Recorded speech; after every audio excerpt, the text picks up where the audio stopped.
Genève, 4 heures du matin. Le marché de Gros s'anime.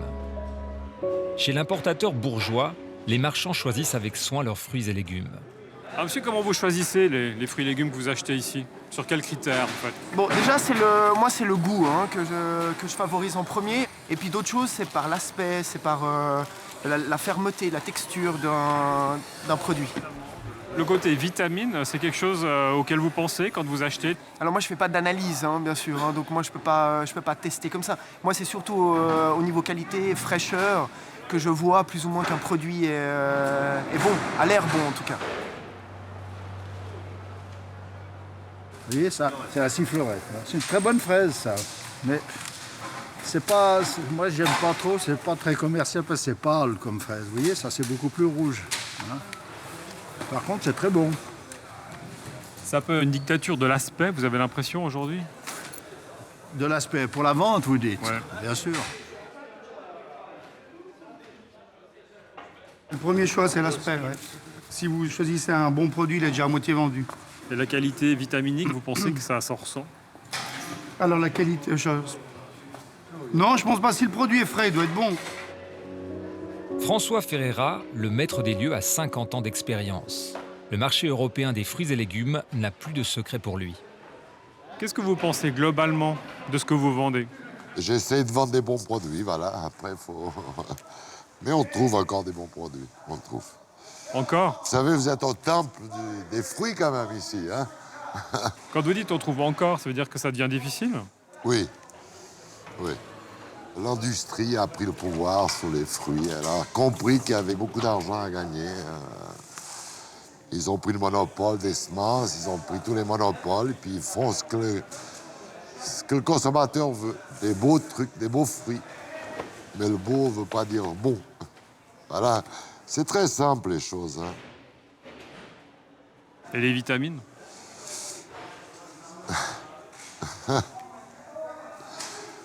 Là, je ne sais pas. Ça, faut demander à un spécialiste des vitamines. Je ne crois pas trop qu'il y a des vitamines, non. Non. Moi, je ne crois pas personnellement, mais bon. Vitamines, minéraux, oligo-éléments et acides gras essentiels constituent les micronutriments présents dans notre alimentation. Aujourd'hui, notre nourriture n'a jamais été aussi abondante, diversifiée, maîtrisée. Pourtant, les problèmes de santé liés à ce que nous consommons ne cessent d'augmenter. L'homme occidental mange trop. Il ingère des résidus chimiques aux effets délétères sur son organisme. Il ne bouge pas assez et ce qu'il absorbe est toujours plus pauvre en micronutriments. En résumé, en mangeant plus, il se nourrit moins et se retrouve carencé. Bon, la question c'était en fait qu'on avait quelques carences en certains micronutriments qu'on avait trouvés, donc c'était la vitamine D, la vitamine B12. Les carences micronutritionnelles, c'est quelque chose qui est bien présent, ça peut arriver jusqu'à 30% de la population générale. Et c'est vrai que c'est une question qui est importante et parfois même brûlante, tant pour les médecins que pour les patients. Patiente de Dimitrios Samaras, Madame Lopez a consulté pour un problème de surpoids. Restauratrice, depuis peu à la retraite, elle souffre également d'une fatigue chronique. On a beaucoup discuté, on a fait des analyses du sang et puis on a vu que malgré le poids, il y avait des carences. J'étais très perturbée et j'ai pris conscience qu'il fallait changer quelque chose. Alors j'ai essayé de l'écouter et j'ai beaucoup de confiance en Dr Samaras et j'espère qu'on va y arriver. Vous êtes une professionnelle de la nourriture, vous êtes restauratrice. Oui. Comment vous expliquez ça finalement? C'est très difficile à expliquer, oui. Oui. Oui. Quand on fait à manger pour les autres, et puis finalement, nous, on a des carences, c'est très difficile à expliquer, oui. Se découvrir carencé alors qu'on est en surpoids a de quoi surprendre.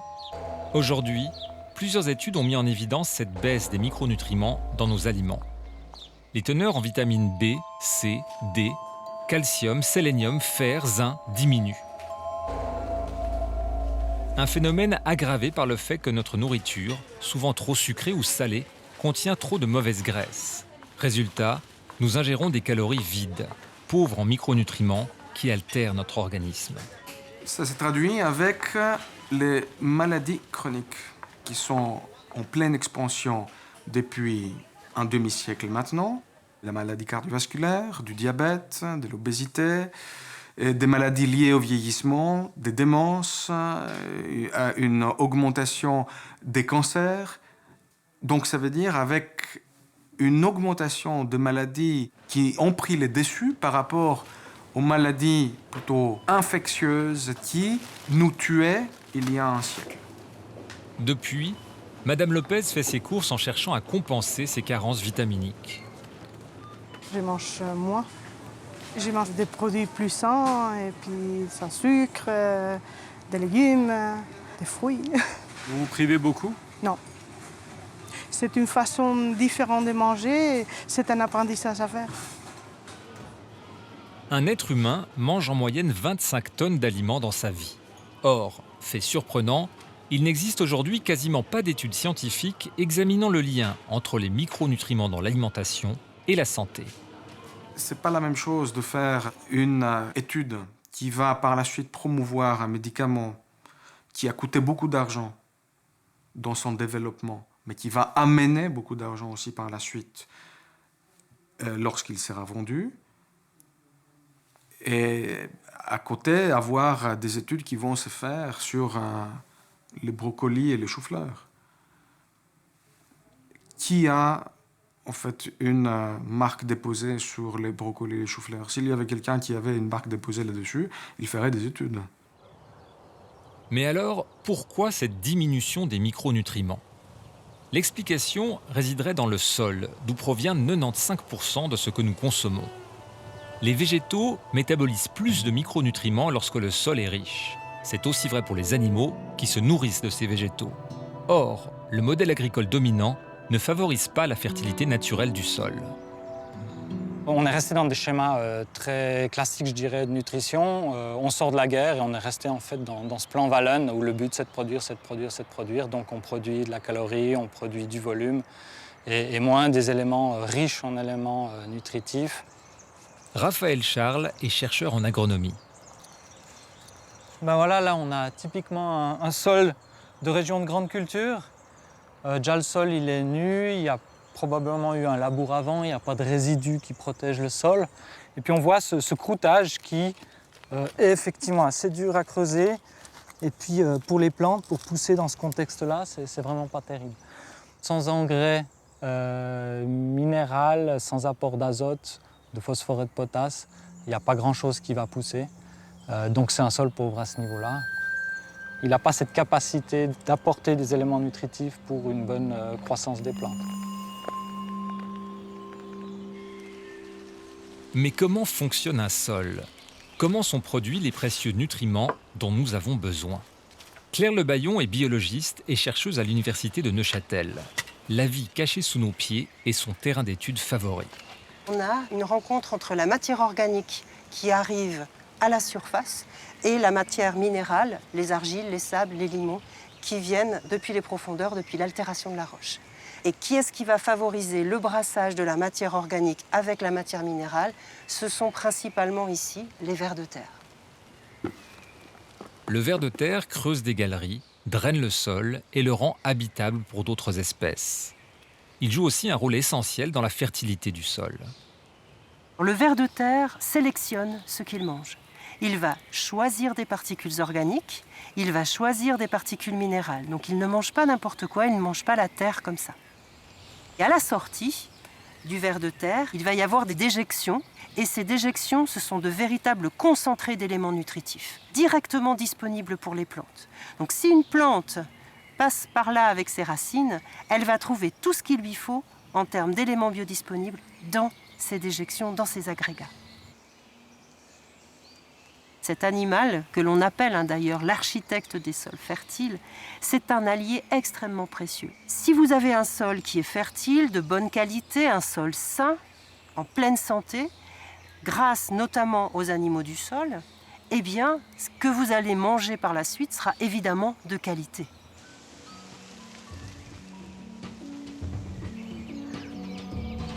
Mais aujourd'hui, les vers de terre sont complètement exclus d'un modèle de culture en pleine expansion, le hors-sol. Cette méthode permet de contrôler tous les paramètres visant une croissance rapide et continue des plantes. La variété est vraiment super. Stolfrer est le plus grand maraîcher de Suisse. 250 hectares de culture, 13 uniquement pour les tomates hors sol, le fruit le plus consommé de Suisse. Alors là, on va rentrer dans le local d'engrais.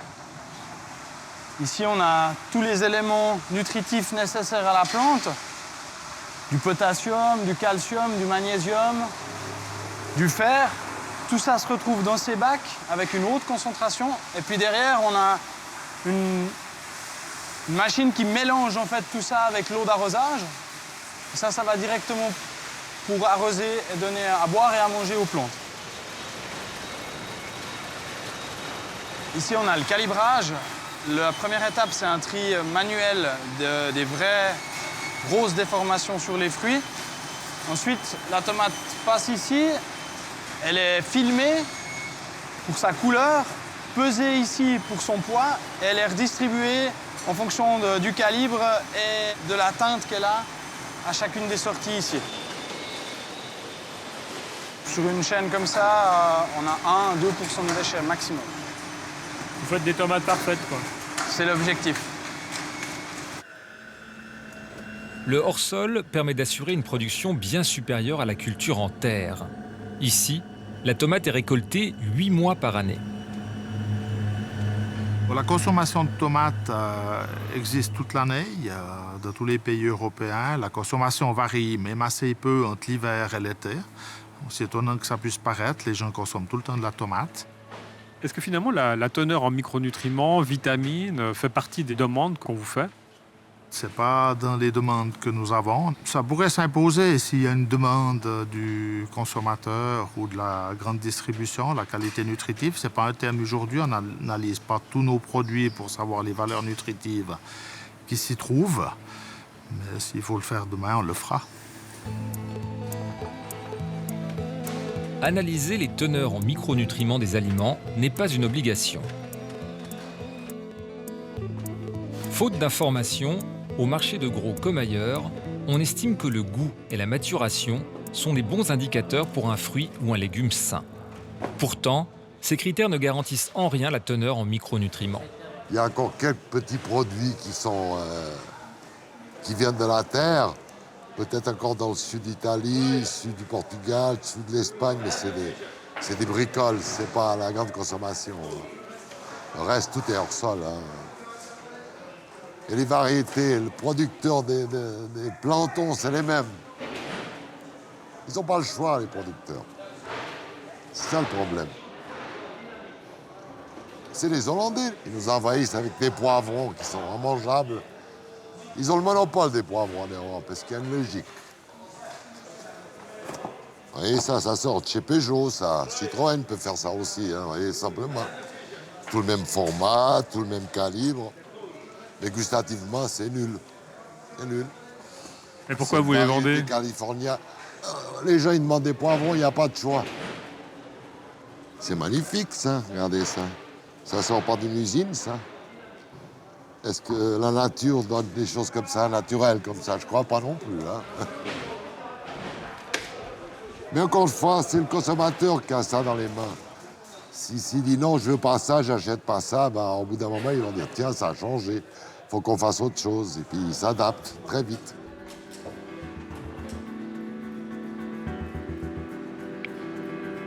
Il ne faut pas oublier que nous sommes au bout de la chaîne alimentaire. Si les animaux absorbent des aliments pauvres en micronutriments, il n'y a pas de miracle. La viande, les œufs et le miel seront tout aussi pauvres.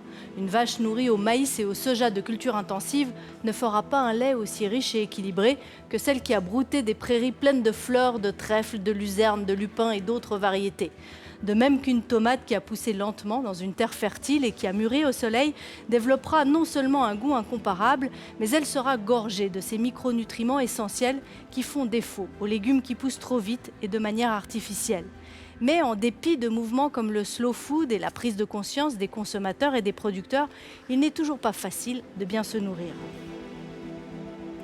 Toi, t'aimes bien les avocats? Ouais.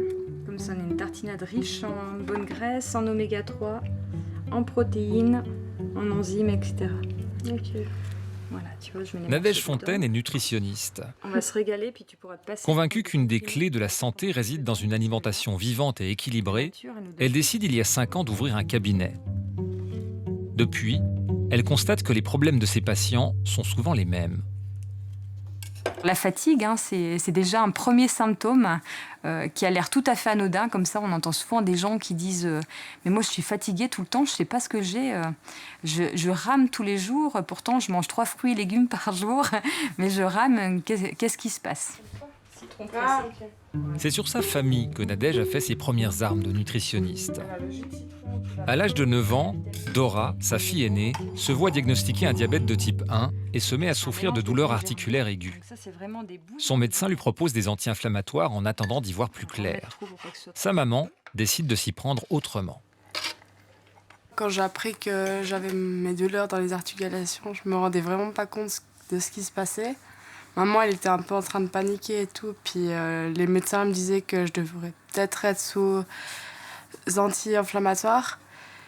Et puis, je me rendais pas compte, j'étais un peu trop petite pour ça. Et puis, quand maman elle a trouvé la solution, elle m'a donné plein de vitamines et tout, des compléments alimentaires. Et avant ça, j'avais juste super mal aux jambes partout, enfin, même aux bras et tout. Et 3 jours après, c'était bon. Enfin, c'était un miracle pour moi. Je pensais pas que j'allais pouvoir guérir comme ça. Et la salade verte aussi. Tu en prends une par personne? Je me souviens quand mes enfants ils étaient tout petits et que je leur donnais une alimentation normale, entre guillemets, on était tout le temps chez le médecin. Et là, c'est fini tout ça, en fait. Donc juste en changeant notre alimentation, on a pu maintenir une bonne santé. C'est peut-être pas la dernière parce que je pense... Le premier médecin, il y a 2500 ans en arrière, Hippocrate le disait déjà, que ton aliment soit ta première médecine. Et ces préceptes d'Hippocrate, on les trouve dans tous les cabinets médicaux. Mais je connais peu de médecins qui parlent d'alimentation à ses patients. Pourtant, c'est la base. Virlé von Meyer est l'une des rares médecins à s'être spécialisée en micronutrition. Oui, alors effectivement, on n'a pas eu de chance. On aurait dû avoir, durant notre cursus médical, beaucoup plus de cours de nutrition. J'estime qu'on devrait au moins avoir, je ne sais pas, pratiquement 1 année de cours de nutrition, tellement c'est important. C'est de la biochimie pure, c'est de la physiologie pure. Et avant de pouvoir traiter en allopathie correctement, il faudrait qu'on puisse connaître la nutrition et la micronutrition de façon très approfondie. L'une de ses nombreuses patientes, Francine Genaille, a observé sur son propre organisme des symptômes aujourd'hui très courants au sein de la population. Je me sentais un petit peu ballonnée, j'étais très fatiguée, j'avais des problèmes de concentration, donc je me suis dit que j'allais peut-être aller consulter. J'ai découvert pas quelque chose de très grave, mais j'ai quand même été surprise parce que j'ai découvert que j'avais une petite intolérance au gluten et au lactose, que je manquais d'oméga 3. Et donc voilà, j'étais très surprise par ce résultat, parce que j'ai jamais eu de problème de santé, je suis plutôt en bonne santé. Donc c'est vrai que ça m'a surpris. Il y avait d'autres choses peut-être? Non, il n'y avait pas d'autres choses. C'est essentiellement les oméga 3, mais elle ne m'a rien donné pour ça. Elle m'a juste conseillé de manger des sardines au petit déjeuner, alors ce que je ne fais pas évidemment, parce que ce n'est pas très agréable. Alors, je pense qu'effectivement, ma première approche sera toujours nutritionnelle. Essayer déjà de donner les recommandations nutritionnelles dans lesquelles il y a les nutriments, micronutriments qui manquent pour le patient. Première chose. Deuxième chose, je m'assure que le tube digestif est en bonne santé pour qu'il puisse absorber ces micronutriments dans les aliments. Et deuxièmement, si je vois que les carences sont très très importantes, en parallèle, je propose une supplémentation sur quelques semaines, quelques mois, pour qu'ensuite on puisse continuer à prendre le relais avec l'alimentation elle-même. Francine Genaille a donc adapté son alimentation. J'ai moins de ballonnement, je me sens moins fatiguée. Et en règle générale, je me sens mieux. À terme, des carences installées depuis longtemps peuvent entraîner de sérieux déséquilibres. On sait que s'il y a une carence, je veux dire, au niveau du zinc, on sait par rapport à la fonction du zinc qu'il y aura une carence dans sa fonction au niveau cellulaire. Et donc, si on laisse aller ça sur le long terme, une cellule, la fonction de la cellule va être altérée et donc celle de sa voisine aussi. Ensuite, l'organe va moins bien fonctionner et l'organisme finalement fonctionnera moins bien aussi. Un aliment pourrait jouer un rôle important dans la lutte contre les carences, le blé. À l'agroscope de Changin, des champs entiers sont dévolus à la recherche. Pourtant, ici encore, la qualité micronutritionnelle du blé n'est pas la première préoccupation. Il y a 80% de nos variétés issues de notre programme de sélection qui sont utilisées par toute la filière en Suisse. Donc il faut que ce soit vraiment des variétés, bon déjà c'est vrai, productives pour l'agriculteur, que ce soit vraiment rentable pour l'agriculteur, mais aussi qu'elles aient donc cette bonne qualité boulangère, qu'elles soient vraiment adaptées à leurs produits. La partie nutritionnelle reste pour le moment un petit secteur de niche. La présence de fibres dans le pain serait efficace pour prévenir l'émergence du cancer du côlon. Mais selon les scientifiques, il n'est pas facile d'imposer ce type de farine. Et comme nous, puis il y a ceux-là qui sortent à cause du four. Tout le monde sait qu'un pain complet contient plus de fibres, mais on voit bien que le pain complet n'est pas le pain prioritairement consommé. Je pense qu'il ne faut pas développer des variétés spécialités parce que le consommateur ne souhaite pas des pains médicaments. Le consommateur souhaite un bon pain goûteux. S'il est riche en fibres par ailleurs, c'est ça notre objectif. C'est de faire des variétés qui seront très bonnes, comme des variétés traditionnelles, mais qui auront des teneurs un peu plus intéressantes en fibres, en antioxydants, en composés, en minéraux, en vitamines, sans que le consommateur, quelque part, en fasse un critère de choix prioritaire. Mais sélectionner du blé prend du temps. 15 ans pour une nouvelle variété. C'est une excellente idée, ceux qui se sont proposés. Oui. Une autre question autour des micronutriments est de savoir si la solution passerait par le bio. François Haldeman est agriculteur. Après de nombreuses années en mode conventionnel, il décide de se convertir au bio. Le rapport à la terre, il est totalement différent. On doit vraiment réapprendre le sol, se le réapproprier pour pouvoir comprendre en fait ce que c'est qu'un cycle qui passe réellement au travers de la décomposition de la matière organique pour pouvoir enfin nourrir les plantes qui vont pousser dans ce sol. Une des clés du bio, l'engrais vert. Donc ça, c'est ce que tu as incorporé Voilà, oui. Il y a combien de jours? Il y a une quinzaine de jours. Ah ouais. Ça commence à se... Ça se flétrit. On flétrit, ouais. C'est des plantes, tu vois. Il y avait quand même quelque chose, quoi. Ouais. Semé en même temps que la culture, l'engrais est intégré au sol et l'enrichit naturellement après la récolte. Cette pratique favoriserait l'émergence de micronutriments. Il faut être capable d'accepter de produire moins et mieux. C'est-à-dire d'avoir des plantes qui poussent plus lentement, qui font des plus petits fruits, qui sortent peut-être moins de rendement à l'unité de surface, mais pour une qualité supérieure, plus riche en micronutriments notamment. Raphaël Charles, lui, travaille pour l'Institut de recherche en agriculture biologique. Entre 2014 et 2016, l'Institut participe à 3 méta-analyses recoupant plus de 300 études comparant des produits bio et conventionnels. La conclusion de la recherche est parlante. Les produits bio contiennent en moyenne 2 fois plus de micronutriments. Il y a les aspects problématiques liés à l'alimentation qu'on arrive à écarter grâce à l'agriculture biologique. Ce sont les pesticides qui ne sont pas présents dans les produits bio.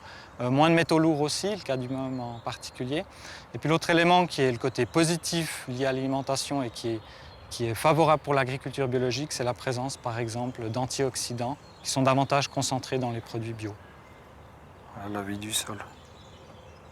Il s'avère que les études montrent que c'est en fait lié à la nutrition des plantes qui passe par le sol en agriculture biologique que ça se joue.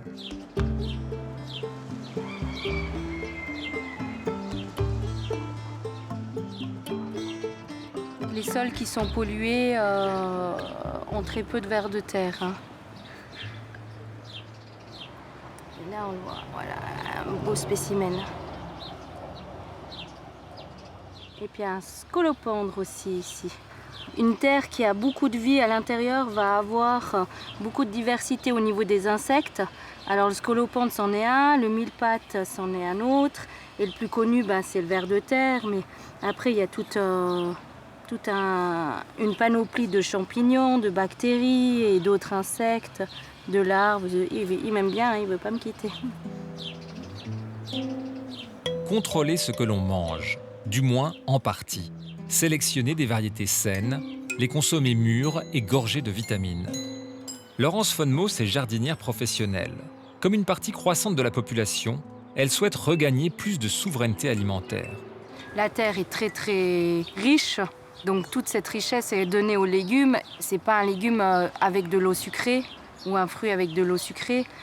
C'est vraiment un légume qui a pu avoir le temps de pousser, de développer ses arômes, son goût et ses substances nutritives. D'avoir une terre saine et riche qui peut donner tous ces nutriments aux légumes, aux fruits, et d'avoir au final quelque chose de qualité, de saison, biologique bien sûr, et même biodynamique dans mon jardin, c'est un luxe pour moi. Une partie de son activité consiste à conseiller les gens désireux de cultiver leurs propres fruits et légumes. De l'installation d'un jardin complet au choix de plantes de balcon. Il y a quelques années, quand je parlais de bio, j'étais un petit peu le petit extraterrestre qui voulait manger que bio parce que c'était mieux. Et puis maintenant, il y a de plus en plus de gens, beaucoup de jeunes parents quand même, qui se soucient de l'alimentation de leurs enfants, mais aussi des gens plus âgés, dans la soixantaine et toute la tranche au milieu, qui prennent conscience que ça a une grande importance. La nutrition et donc les aliments qu'on met dans notre corps. Moi-même, au début, j'avais des résistances par rapport au bio parce que je suis une maman de 4 enfants. Forcément, au niveau du budget, je calcule, comme beaucoup d'autres familles. Après, c'est vrai que par rapport à ma santé, j'ai vu tellement d'effets à manger mieux et à manger de la qualité. Alors évidemment, j'ai jamais fait des analyses dedans à dire tiens, on va comparer une pomme bio, une pomme non bio, voir au niveau des nutriments la différence. Mais ce que je sens, c'est que c'est plus nourrissant parce que j'ai moins faim. Et donc, si c'est plus nourrissant, qu'est-ce qui se passe? On en prend moins. Donc peut-être que ça coûte 50 centimes ou 1 franc plus cher, mais comme on en mange moins, là on s'y retrouve en fait. C'est multifonction cette ortie. C'est magnifique, l'ortie tu peux tout faire avec. Ouais. Tu peux la manger, c'est super nutritif, tu sais bien. Et tu peux en plus faire des produits pour soigner ton jardin. Non, c'est magnifique, je sais pas pourquoi les gens ils l'aiment pas. Oui, oui. Tu fais des jus d'ortie? Je fais pas des jus d'ortie, mais je fais...